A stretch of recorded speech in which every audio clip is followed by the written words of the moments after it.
নমস্কার। আজ আমরা আছি দ্রোহজোর লেখক সুপ্রিয় চৌধুরীর বাড়ি।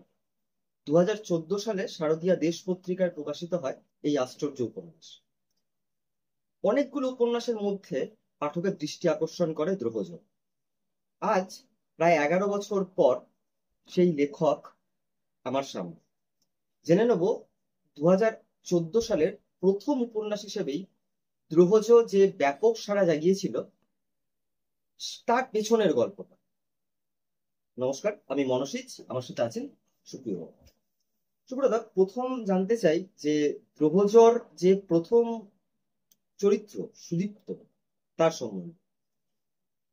তার আমার আমি যখন পড়ি প্রথম উপন্যাস দ্রোহজর, তখন আমার মনে হয়েছিল যে লেখক নিশ্চয়ই সুদীপ্তকে নিজের চরিত্রের আঙ্গিকে তৈরি করেছেন। সেটা কতটা ঠিক একজন পাঠক হিসেবে আপনার কাছে প্রশ্ন। আংশিক ঠিক আংশিক ঠিক নয়। কারণ সুপ্রিয় সুদীপ্তর মধ্যে অনেকটা আছে, আচ্ছা। সুদীপ্তর বাইরেও অনেকে আছে। মানে এগুলো মানে মিশে গেছিল, ওরকম ভাবে হয়নি। কারণ আমি জীবনে এইটা আগে জানা দরকার যে তার আগে আমি কোনোদিন একটা ছোট গল্পও লিখি। নিশ্চয়ই। তো আমি যখন এগুলো বলতাম তখন আমায় অনেক অনুধ্যায়ী বলতো এই গল্পটা গড়ে ওঠার পেছনে একটা গল্প। তো এই সুয়ানুধ্যায়ী বন্ধু বান্ধবরা বলতো, আরে দূর, খালি দিনরাত বকিস, লিখে তো রাখতে পারিস। মানে আমি যেভাবে বলি আর কি। তো সেইখানে দাঁড়ালো গিয়ে লিখিনি। তারপর অনেক দিন বাদে আমার মনে হলো যে সত্যি তো এটা লেখা দরকার। তো তার আগে আমার একটা মানে আমার লিখবো, যে এটা আমি পৃথিবীতে অনেক কিছু ভেবেছিলাম যেগুলো হয়নি। যেমন বিপ্লব করতে চেয়েছিলাম, বিপ্লব হয়নি। ফুটবল খেলতে চেয়েছিলাম, ফুটবলার হওয়া হয়নি। হ্যামস্ট্রিং ছিঁড়ে নষ্ট হয়ে গেছিল। তো সুতরাং এগুলো হয়নি। তো এটা যে হবে এটা আমি জানতাম। দু চার রকম মানে একটু দেওয়ালে আঁকা আঁকি শুধু দু চারটে আঁকতেও পারতাম, এইগুলো করতাম। কিন্তু যেটাকে বলে যে লিখবো, এটা আমি সাত জন্মেও ভাবি এটা আগে জেনে নেওয়া। তো এইভাবে করতে করতে আমাকে একদিন, তখন নন্দীগ্রাম আন্দোলন তুঙ্গে, তো আমার এক বন্ধু, অনুজ প্রতিম বন্ধু, সে একদিন আমাকে কফি হাউসের ওপর তলায় বললো সে নিজে প্রচুর প্রবন্ধ জাতীয় মানে জিনিসপত্র লেখে, প্রবন্ধ লেখে। তো সে নামটা বলা দরকার, গৌতম কুমার দে। সে একদিন আমাকে কফি হাউসের তিনতলা বলা যে ফুপিওদা, আসলে তখন আমি আমি বিভিন্ন মানে সমাজসেবী সংস্থা, এনজিও, এগুলোর সঙ্গে যুক্ত ছিলাম। তখন আমি একটি যৌনকর্মীদের একটি সংস্থার সাথে যুক্ত ছিলাম, মানে স্বশাসিত, তাদের স্বশাসিত সংস্থা, তাদের একটি প্রজেক্টের আমি কোঅর্ডিনেটর ছিলাম।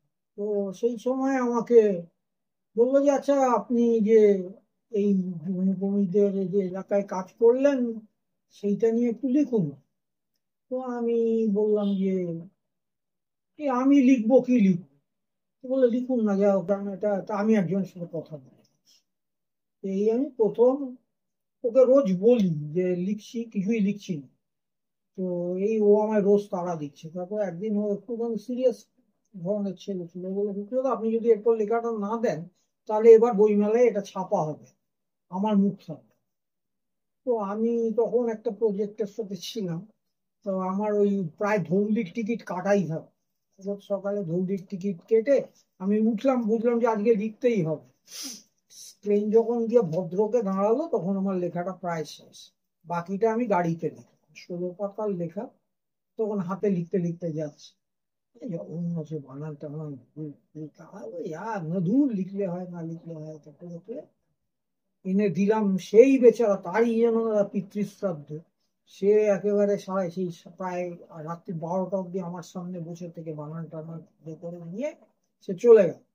তো সেইটা একটা পত্রিকা মানে লিটল ম্যাগাজিনে ছাপা হয়ে গেল। তো আমি, ও বললো যে নাম কি দেবো? আমি বললো দিয়ে দাও, লালবাতি পড়ার রোজ নামছে। লালবাতির রোজ নামছে। মানে আমি ওসব দুঃখ কষ্ট না, আমি রাত বিরেতে ওই পাড়াগুলোকে কেমন দেখলাম, কত মানে পাশাপাশি দম চাপা ভয়াবহ কষ্টের পাশাপাশি কি উচ্ছ্বাস, কি আনন্দে তারা রয়েছেন দিদিরা। কত রকম লোকজন, কত রকম ফেরিওয়ালা আসে দিদিদের বাড়ি, টিয়া পাখি, এইসব নিয়ে লিখলাম আর কি। তো তো সেটা ছাপা হয়ে গেল, মানে খারাপ বললো না। আমার একটু ভরসা বাড়লো।